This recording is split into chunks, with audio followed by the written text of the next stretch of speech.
We looked at week one in an optimistic way, but I think by the end of that week, we were just about ready to call it a day. I mean, we had so many problems on the last day of week one. I don't even want to get into them.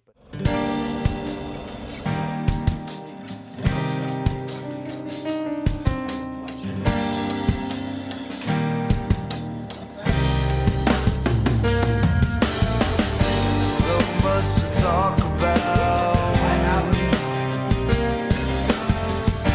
Watching the rain come down the windowsill, I'm fading in and out. So yeah, week one came to a very memorable and disastrous end. It was getting rained out on Women's Street and running in the rain to help the grips get all the lights back on the truck before somebody died. That's awesome. I just thought for a minute that maybe, we were slightly cursed. A lot of things were starting to go wrong. We were falling behind schedule. We had some equipment malfunctions.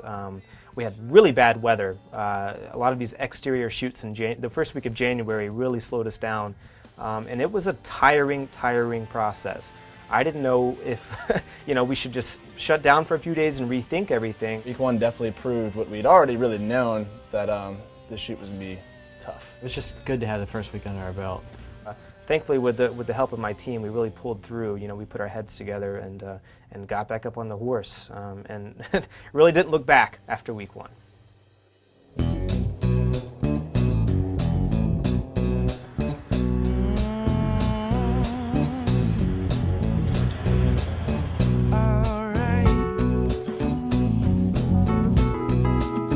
You're so hard for me.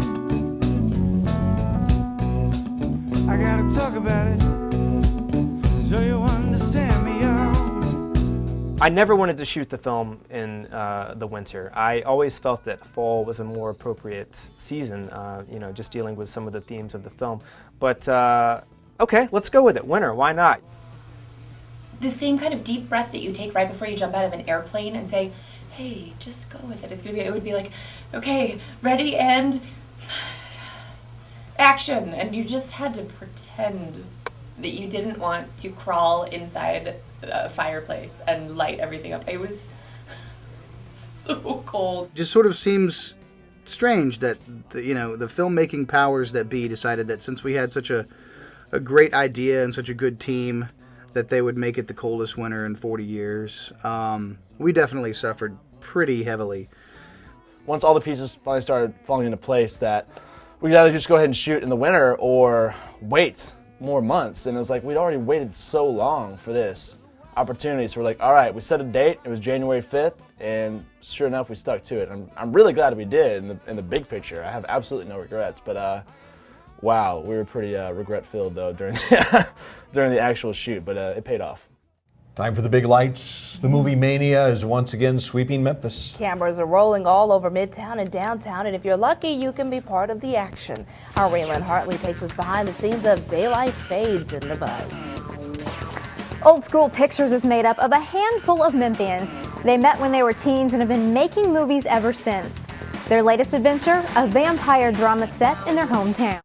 So at the beginning of week two, I believe we got a newscast. CW30 came out. I remember they came into Ernestine and Hazel's where we were shooting and talked to myself and to Ryan. And I think the next day or two, we all gathered around and watched that premiere on TV. And I think it was a really cool thing for them to do that because it got the crew and the cast motivated.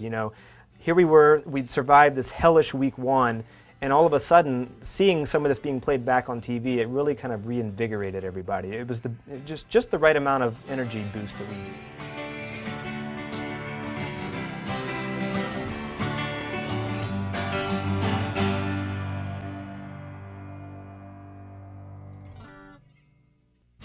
Why don't you boys get acquainted? I think the flu was going around, and it was starting to affect a lot of people on set.